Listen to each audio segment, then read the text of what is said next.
Mr. President, no one has done more to fight for the American worker than you, to bring back jobs and manufacturing to this country. Tonight, there's obviously a lot of people that really care about the auto industry here. And tonight we have a question from one of the auto workers, Isaiah, here in the audience that would like to ask a question. Good. Sure. Where's Isaiah?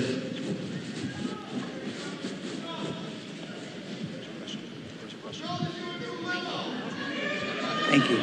Thank you very much. Thank you. We'll build a brand new beast. We're going to build a beast right here. Thank you. Thank you very much. Thank you. Thank you. Yes, sir. Thank you, Mr. President, for having us here tonight. I just want to let you know that I've attended one of your rallies. I did not leave early, and I did not fall asleep. Just want to let you know that, sir. I did not do it.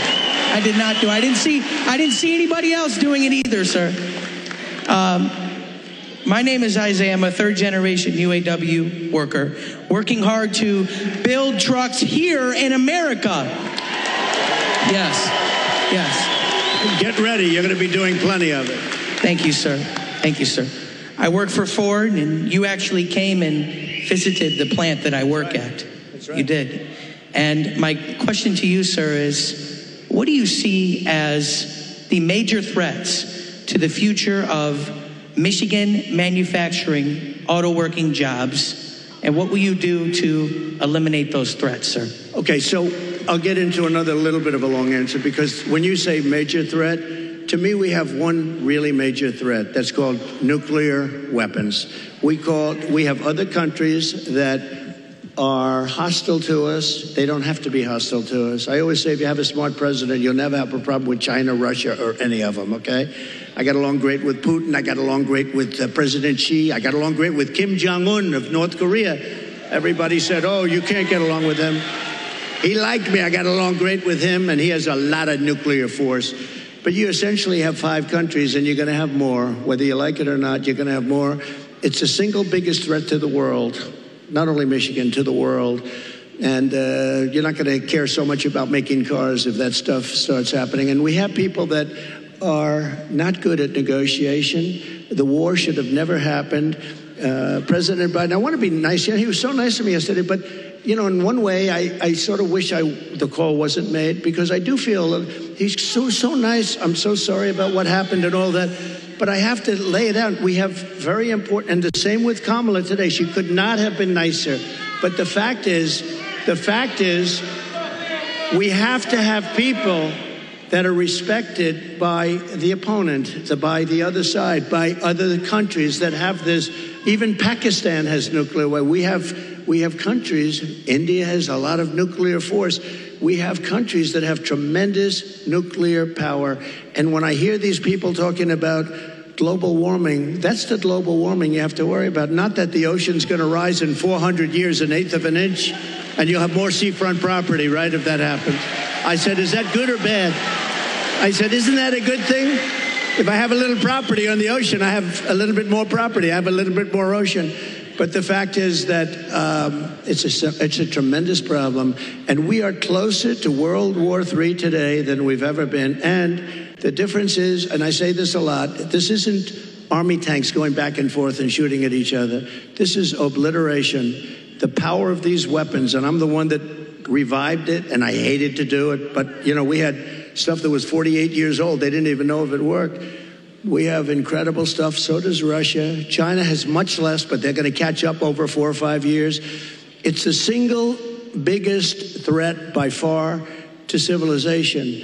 And nobody talks about it. They talk about global warming. Used to be global warming. They changed the name. You know why? Because the planet's getting cooler now. So now what they call it is climate change, because that covers everything. See, climate change, if it gets hot, cooled, these people, I don't know if they're for real, but if they're not, they're covered by the words climate change. If it gets cooler, that's good. If it gets hotter, that's good. Global warming wasn't working so well. But the single biggest threat, okay, now let's assume we have a really smart president, and that's not going to be a threat because we have a lot of power.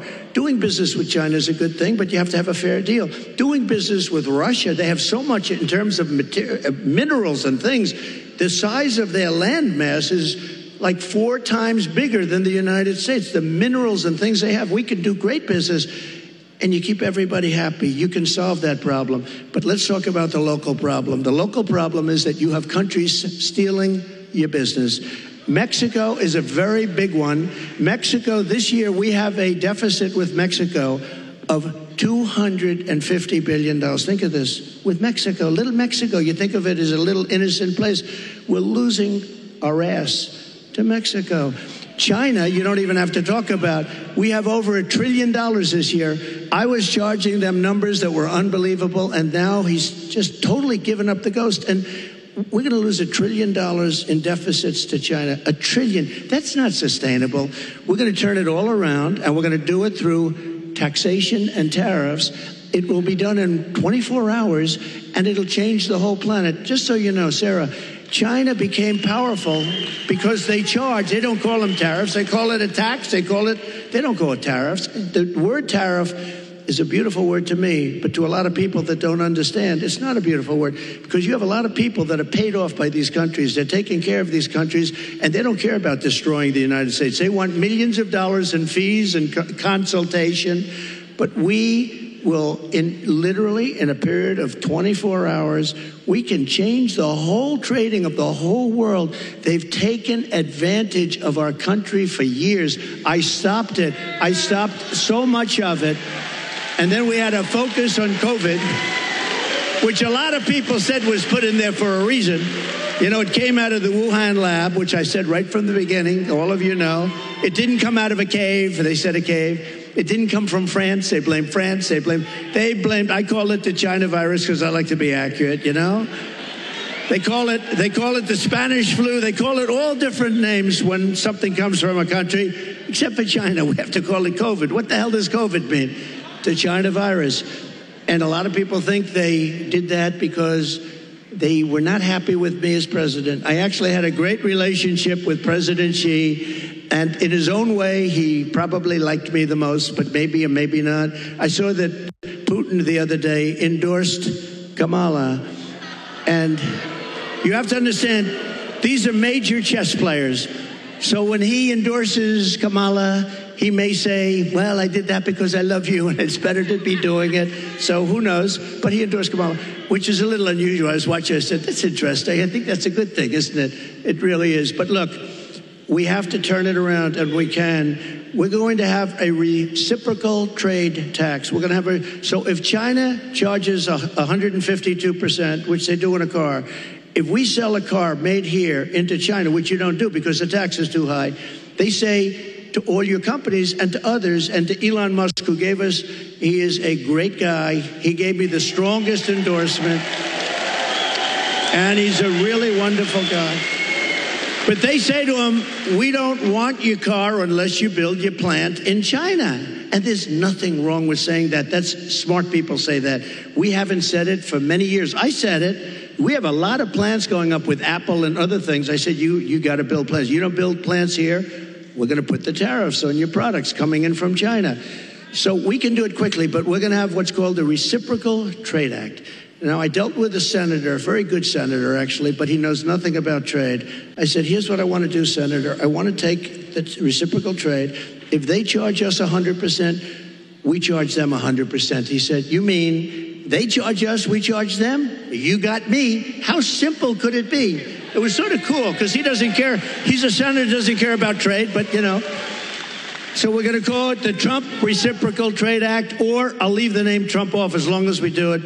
So when India, which is a very big abuser, he happens to be coming to meet me next week, and Modi, he's fantastic. I mean, fantastic man. A lot of these leaders are fantastic. You have to understand one thing. They're 100%. These people are the sharpest people. They're not a little bit backward. They are at the top. You know the expression, they're at the top of their game, and they use it against us. But India is very tough. Brazil is very tough. There are certain countries, I can tell you every one. I can give you from top to bottom. China is the toughest of all, but we were taking care of China with the tariffs. So we're going to do a reciprocal trade. If anybody charges us 10 cents, if they charge us $2 if they charge us 100%, $250, we charge them the same thing. And you know what's going to happen? Everything's going to disappear, and we're going to end up having free trade again. And if it doesn't disappear, we're going to take in a lot of money. Okay? But, you know, the biggest beneficiary, I believe, is going to be your state. And I won't say that to other states, I promise. About your state, you are going to have plants built at a level that you haven't seen in 50 years. Okay? Great question. Thank you. Thank you.